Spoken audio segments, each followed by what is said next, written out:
nice song. Come on now. What's up, everybody?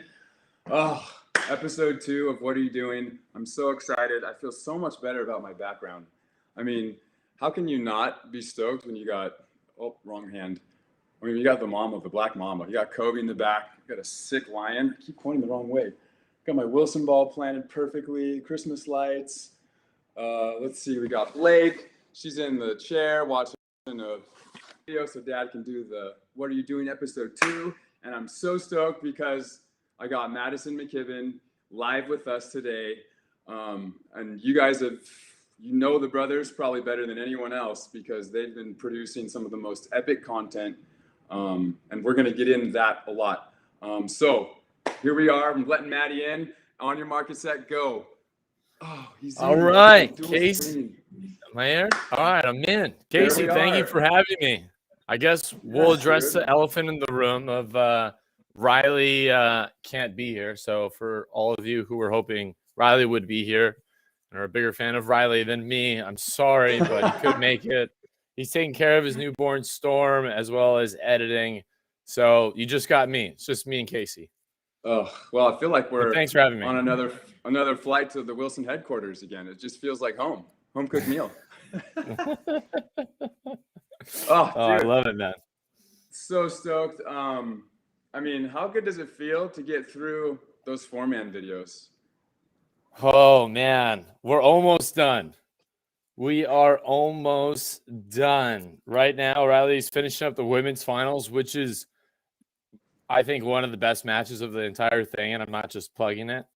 And then we're also working on Geeter's intro video of the women, which was like so rad of what he did of the intros of you and your whole team and the Hawaii team. Like, we just felt like that video deserved its own video for so many different reasons because – most of those guys have never been announced by Geeter. I think you're like the only one. Yeah. Right. Yes. And like, I was at the tail end. And like for me, just watching it, it was just like this was like a childhood dream. We grew up watching Geeter, announce all these players that we like just idolized, and so like to get like that energy, that introduction of all these players from Geeter. And then, being able to throw B-roll on like accomplishments and whatnot is just like, yeah, for us, it was cool. Like the views, whatever, who cares about that? But for us, it was like, it's just like a snapshot in time that people don't really realize. But like, 10 years from now, we can go back to that and like, and watch it. And it's just, I was really, really special for us. Anyway, went on a tangent. Yeah. No, dude, I mean, I could talk about Geeter this whole show, even though you're the guest. We could just constantly go off about Geeter. And I want to kind of show everybody who might have missed it. I don't know how you could have if you were in the United States of America / world and haven't seen all of us post about it, because before I show it, because we have it here, Geeter and the way that he made us feel as players on the Pro Tour, the AVP, which is, what most people, even internationally, guys that are in like Samoilov watched it when he was younger on TV. You got guys like Rangieri in Italy watching it when he was a kid. You got all these Brazilians watching it, and they always ask, hey, I want to come play on the AVP. Can you give me like a wild card? That's what everyone talks about. They all want to go on the AVP, and it's because it was the greatest show on earth, because Geeter made us look like absolute superheroes, right? Like, he made us 1,000%. Casey, I have a question, like a personal question for you, but I don't know if you're going to play that clip. Can I ask it now, or are you going to play the clip? Well, I have a clip, but I mean, we can reference the question now and then see if. Okay. So, Casey, you're introduced last, and you got emotional in that, which I think was by far the best part of the entire video. What was kind of going through your head? What happened is that it like took me back to being like 14 years old and just trying out for my high school team and being like, this is the sport I want to play for the rest of my life. And then being like, okay, what can I do to get more volleyball? You'd go to like the bookstore and there'd be the volleyball magazine. And then on TV, they'd show the AVP. And I would watch Geeter introduce those guys. And then even more, it was him doing the under pressure in the finals in a third set.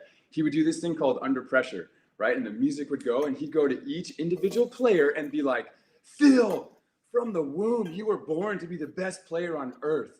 Nothing gets past you. You are the fastest, the tallest, you jump the highest, the best looking, the greatest hair, and he would get you fired up to where once the match started, you were ready to absolutely go to war. And like standing there right then, I referenced, it was like this, like a time lapse of my whole career playing volleyball.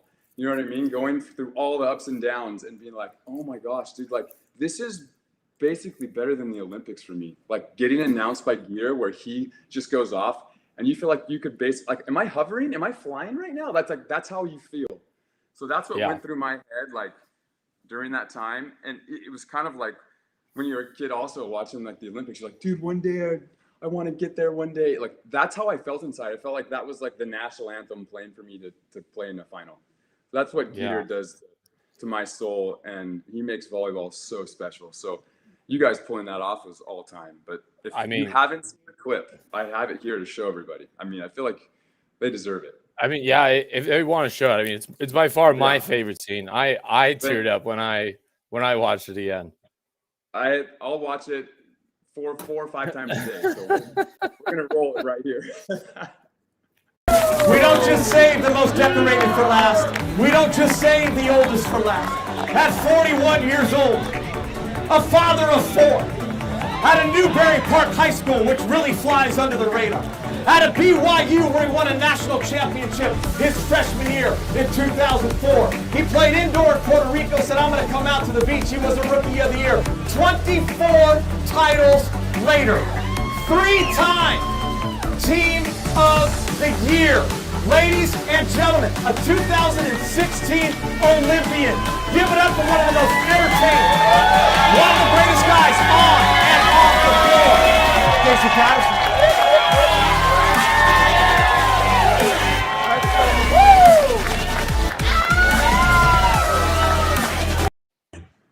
I mean, dude, it's unbelievable. You don't even it's so cool because you don't remember your resume. You don't go back and look at dude, what have I done? You just it's the next match and it's leave the legacy, win as many as you can. And then Geeter goes off and tells you everything you've done. And you're and he knows it word for word. He memorizes that, where you went to high school, when you graduated, what college you went to, when you won whatever in college. Dude, it's insane how he remembers that stuff. Yeah, no, it's a work of art. It truly is. Truly is. What's the backstory behind that? How'd you guys get Geeter there? So we what happened with Geeter was, I had checked his schedule with the Lakers, and before I even asked him, Geeter's been a good friend, but we don't want to bother him. I mean, he's a talk show host of the Lakers, so I looked at the Lakers schedule and I was like, okay, there's a game on Friday and there's a game on Sunday. I was like, there's absolutely no way we're gonna get him. And then I saw him at a wedding, and I asked him, and he was kind of like, yeah, let's try and work it out, try and do it. And I was like, there's no way. And then we just kind of pushed him. He's like, you know what? Because he really wanted to do it. It's just he didn't want to be a mess for the Lakers show, which for obvious reasons.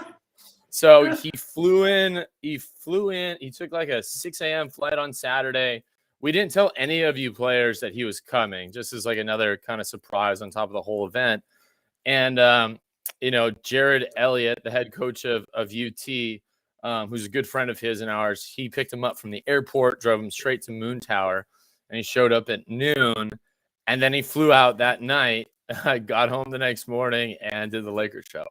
So that's how that whole thing went down, which was, it's those, I don't want to say it's those small pieces, but it's he adds so much to an event like that. You watch something else and you don't really think of, oh, the announcer is good, the announcer is great, but he just adds so much more to the entertainment of the whole match. I mean, just those intros alone.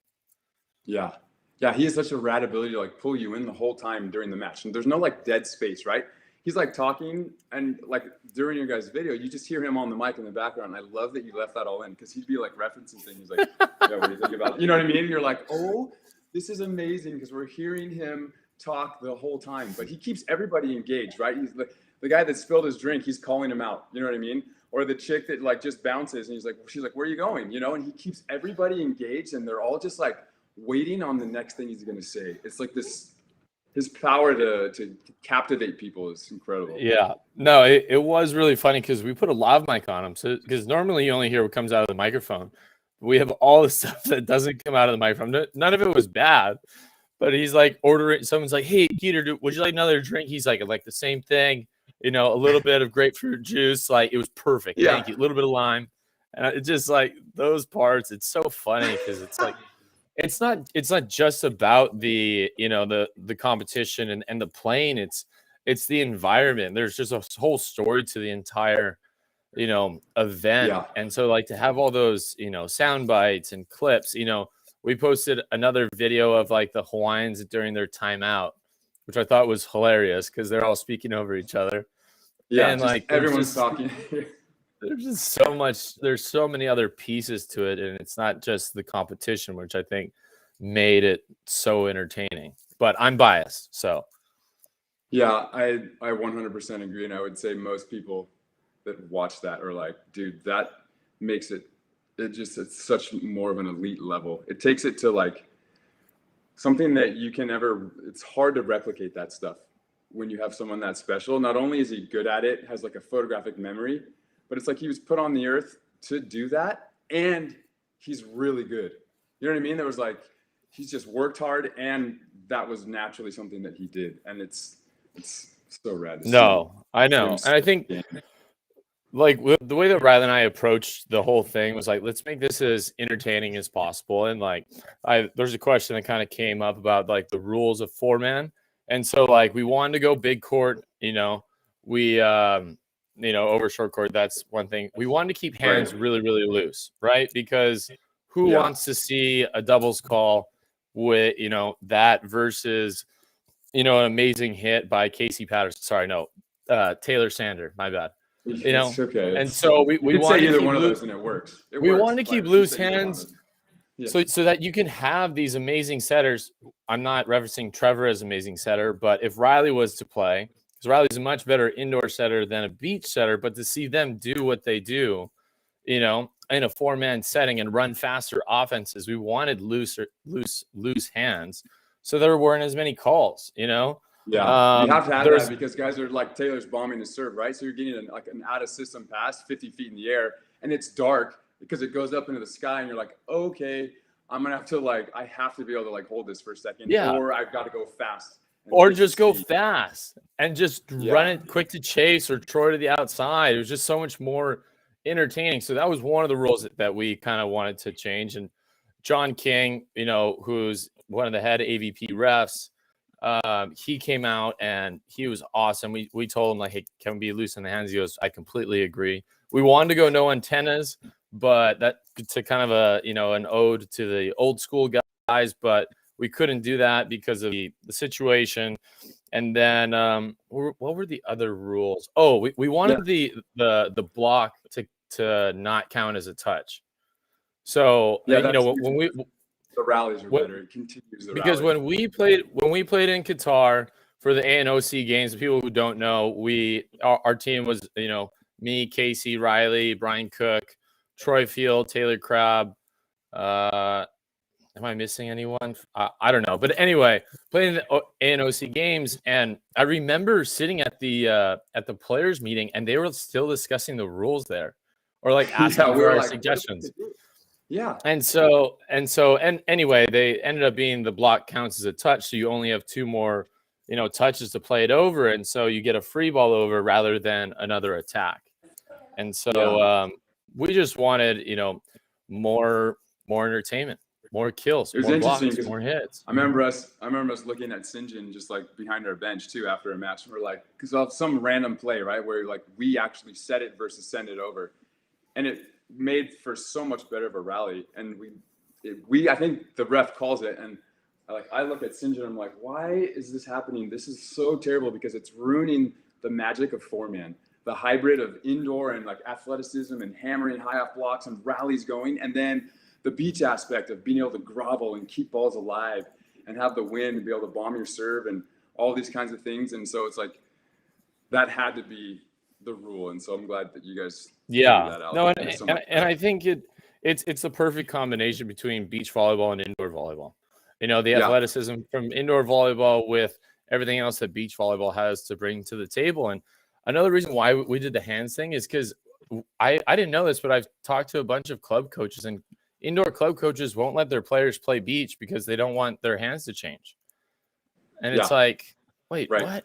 And I'm not saying They we don't have to wanna- change. I'm not saying we got to change the hand calls for two-man volleyball, but it's like, hey, let's make something where it's a little bit easier for everyone Yeah. to play. I mean, that's Right. one of the best things about fours is that if you're just getting into volleyball, it's hard to step on the court 2-on-2. Like you're gonna get served every ball. Fours You're doesn't gonna scare you away. you're gonna hate it. But fours, it allows the ability for someone who's not as good to play.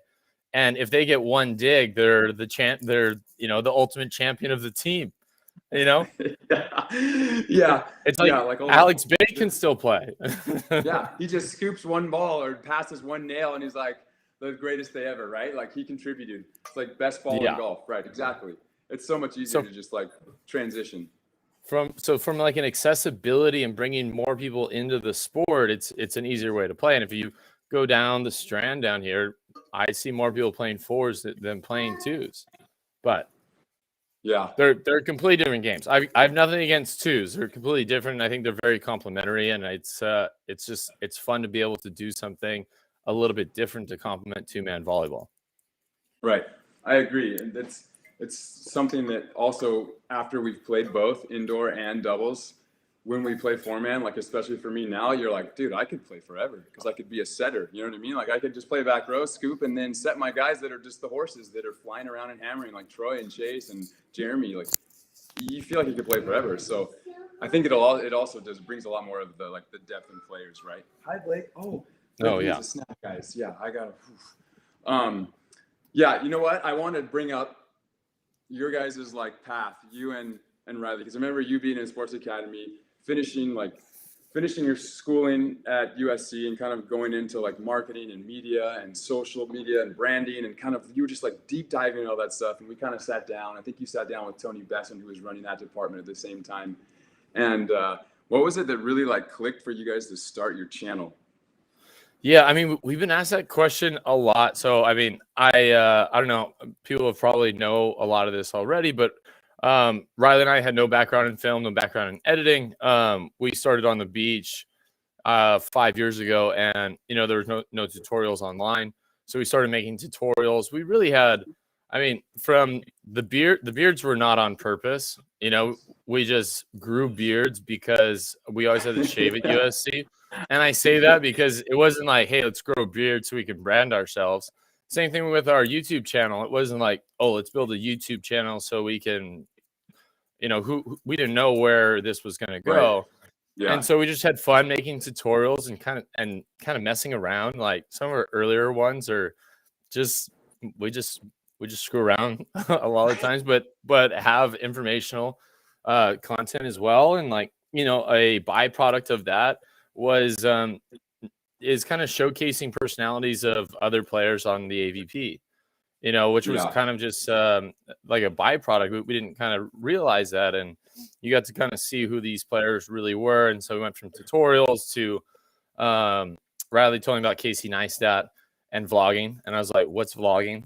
And I was like, people literally just watch your day. I was like, this is a category of content. Yeah. And so we started vlogging, I think, the 2018 or 17 AVP events. 17. And yeah. And dude, when we first got started, when we were filming on the beaches in Hermosa, it was the most embarrassing thing ever. I think you were probably the only one that was like, I like what these guys are doing. Everyone else were like, these guys are a bunch of knuckleheads. And it was like, dude.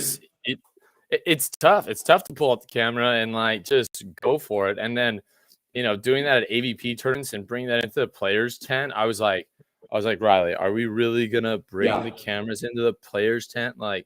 We might piss off a lot of people. But as our channel has progressed in content, more and more players are open to that, just because the behind the scenes content is just it's invaluable. And I think it's something Yeah. our sport really needs. And so we went from blogs. We did a bunch of travel stuff, and then we started getting into storyline pieces and doing media day with Wilson from that year, and then doing it this year, and just kind of creating more curated content around players. Yeah.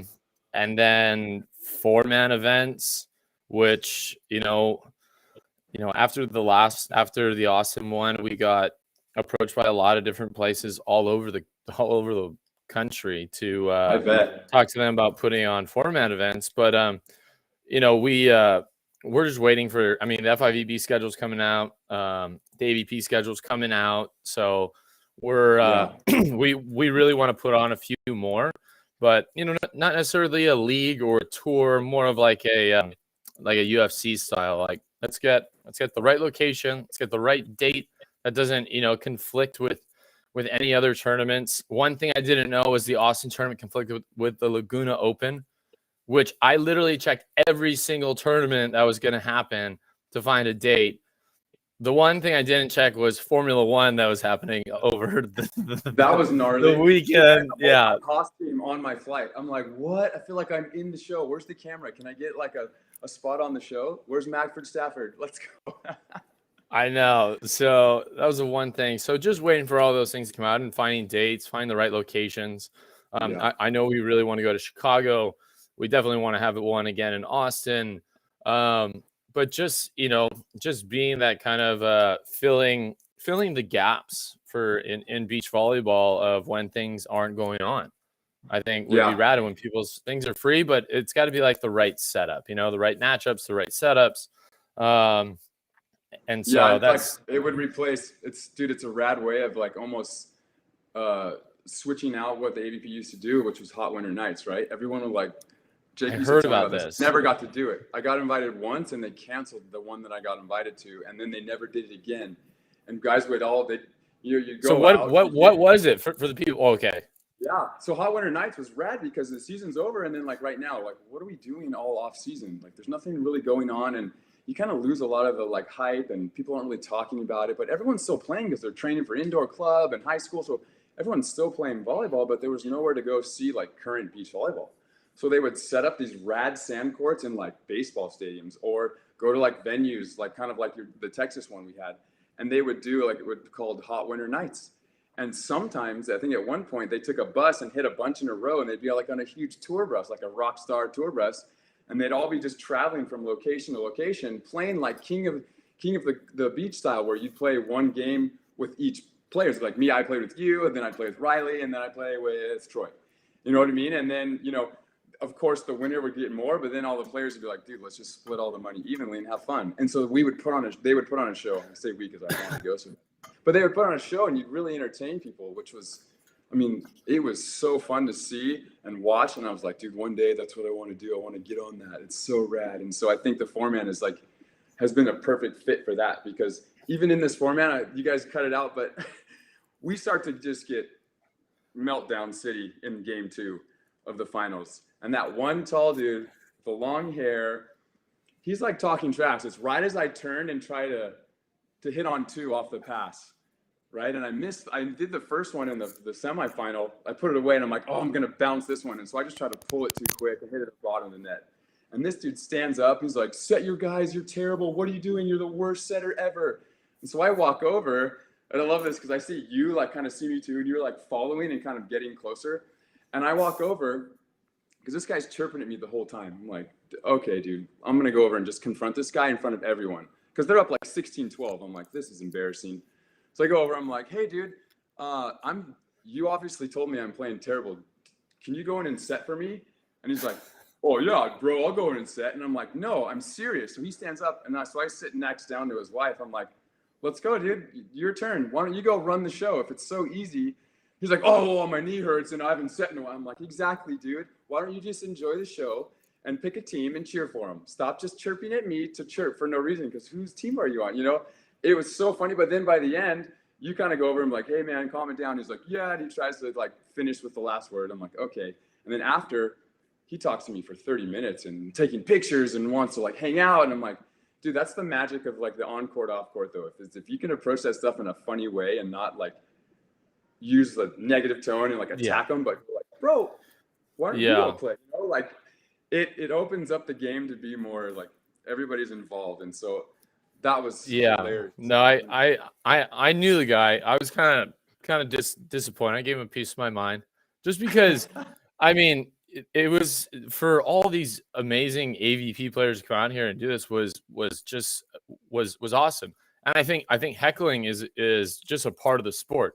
But if it's not witty, if it's not funny, if it's just personal and demeaning, and I've seen stuff where it's like just like when a dog is down and keep beating him, like that stuff. Like I really just can't stand. I don't like that. Like that. So that's where I cut it. But draw the line. I want to go back to Hot Winter Nights because for the people who don't know, there was about 16 of us who lived in a lake house for this Austin AVP event. And we're working on a vlog, which is going to take us a little while. But in your opinion, how was that experience living with all the players in one house?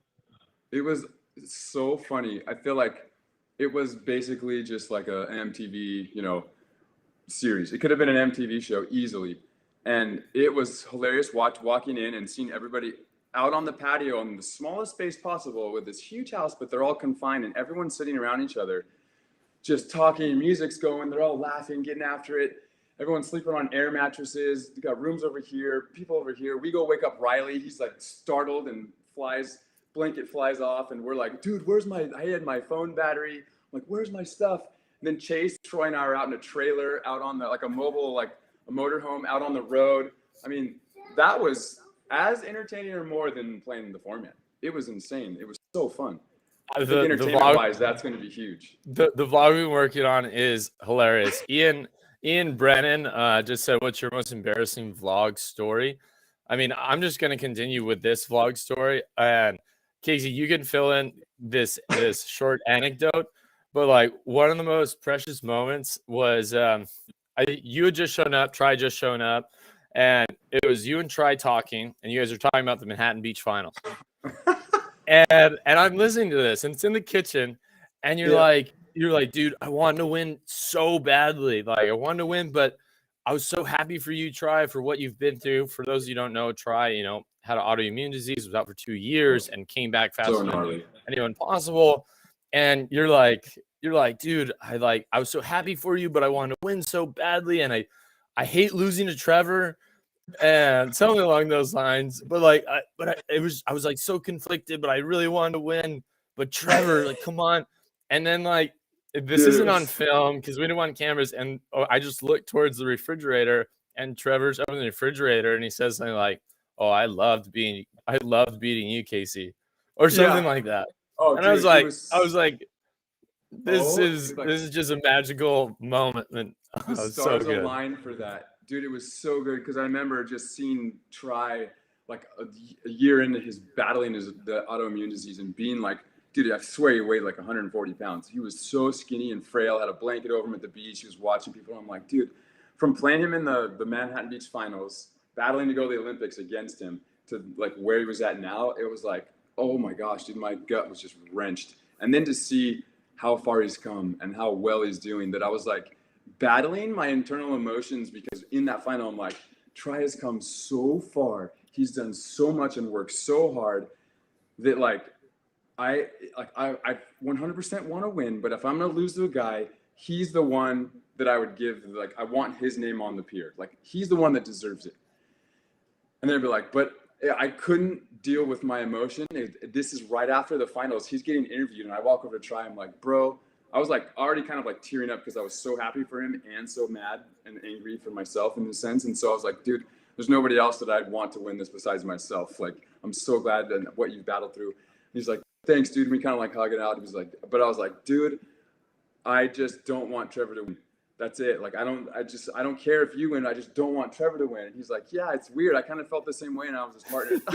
Like, he was like, I don't even want to win, but he's my partner. So I'm glad we won. Wait, But and referencing did that- you know that Trevor called he's going to win back to back? Oh yeah, I mean everyone did. We all knew that Trevor was going to call it. Like, dude, I'm calling it now. I didn't know that. Dude, it was so tough. I think even Geeter like texted me. He's like, "Bro, don't let Trevor call it 2 years in a row. You can't let." And then because it was 2 Manhattan Beach finals in a row, Chase and I versus Trevor and Reed, and then Trevor and Tri. And in both those matches, it was like they went unconscious. Offensively, they were unstoppable. In both of those finals, it was so hard to play against them, and they really played well. But that was hilarious. Looking over at Trevor by the fridge and being like, he's right there, and I know. Like, yeah, Trevor, he's like right there. But secretly, dude, Trevor's such a sweetheart. He just has played that role and taken on that like character of being like, the villain. That it's fun to like encourage it at the same time. Like honestly, he is such a good dude and such a sweetheart that like we all hate him, but we like really love him. So it's like this fun hate. You know what I mean? It's just like on the court kind of a thing because he's such a good dude. It was so looking over at him and opening the fridge, and Tri and I were like, dude, this is so awkward. there's one. I mean, there's so many scenes in that vlog that I think are priceless. Well, one like tidbit I'll share with everyone was one of the first mornings. Kristen Nuss and Taryn Clough woke up early and they made breakfast for everyone in the entire house. Just like. And they're like, oh, we're the youngest, we're the newcomers. Even though they won Atlanta, they were up early and made, eggs, bacon for every single person there. It's hard. It was just like, it was just so. Anymore. Young kids are. I don't think you've ever seen that. Yeah, dude, that's so good. That's amazing. Oh man, I love it. I want to send everybody over to avp.com. I think Madison and I are going to finish. We have a few highlight clips of, first of all, I had a clip sent to me this morning from near Perth, Australia. It's so funny. It's to do with the title of the whole show, What Are You Doing? From my buddy, Mark Patterson, who used to shuffle like the most magical dancer I've ever seen. Quick before we go over, we're in Finland. We're playing in an FIVB event. There's the O'Day brothers. There's Slash, Mike Watson. We called him Slash because he was a coach, a player, a masseuse. He did everything for the guys, right? And then the O'Day brothers were these young up-and-comers. And he had Kurt Pittman and Jay Lockhead are playing together. So it's like this whole New Zealand just like squad. They were so rad. And they all mastered the shuffle dance when it got super popular. And Mark, I'd never seen him before until this event. He gets out on the floor. Misty May's right here. Kerry Walsh is right there. It's Jeff Conover's traveling with April and Jen Kessie. And then like Jake's there, Rosie's there, we're all there, and they come in and it looks like they're floating across the floor. And we're just like, what is happening? We're in Finland in this like small club where we can barely stand up and these dudes are just floating. It's insane. So that's a little backstory behind Mark because he just posted a video today. But I want everybody to head over to avp.com. We're going to take it off Facebook, Twitter, YouTube, Let's and do it. Matt and I are going to finish over there. Yeah, I'm in. Let's go. This is fun.